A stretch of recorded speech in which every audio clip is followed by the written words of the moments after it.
Hello friends, एक बार फिर आपके सामने एक नई प्रेजेंटेशन लेके मैं हूं Mohammad Naufal Sofan, belongs to Naufal's academy.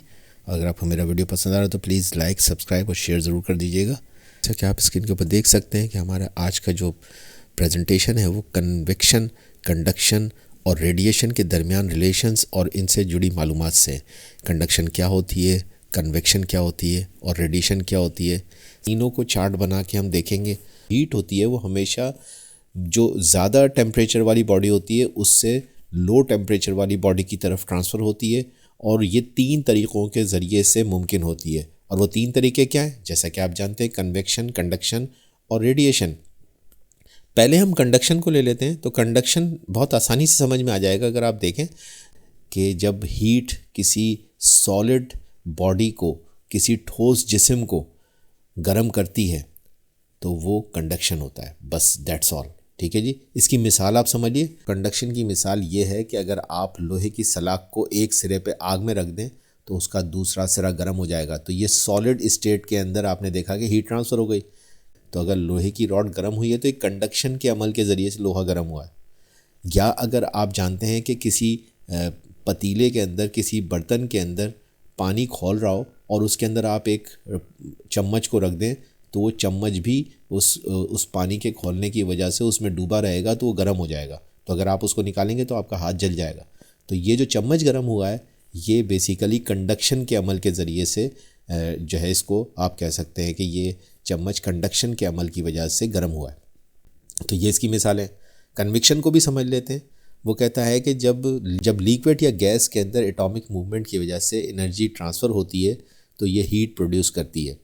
तो ये जो प्रोसीजर है ये कन्वेक्शन का प्रोसीजर होता है। और इसकी मिसालें समझ लीजिए, आपको समझ आ जाएगा कन्वेक्शन क्या होता है।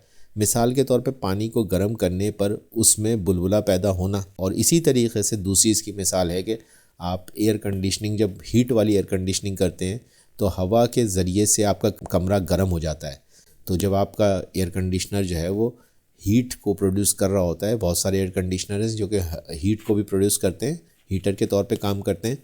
तो जब आपका कमरा गर्म होता है तो ये कन्वेक्शन के अमल के ज़रिए से गर्म होता है।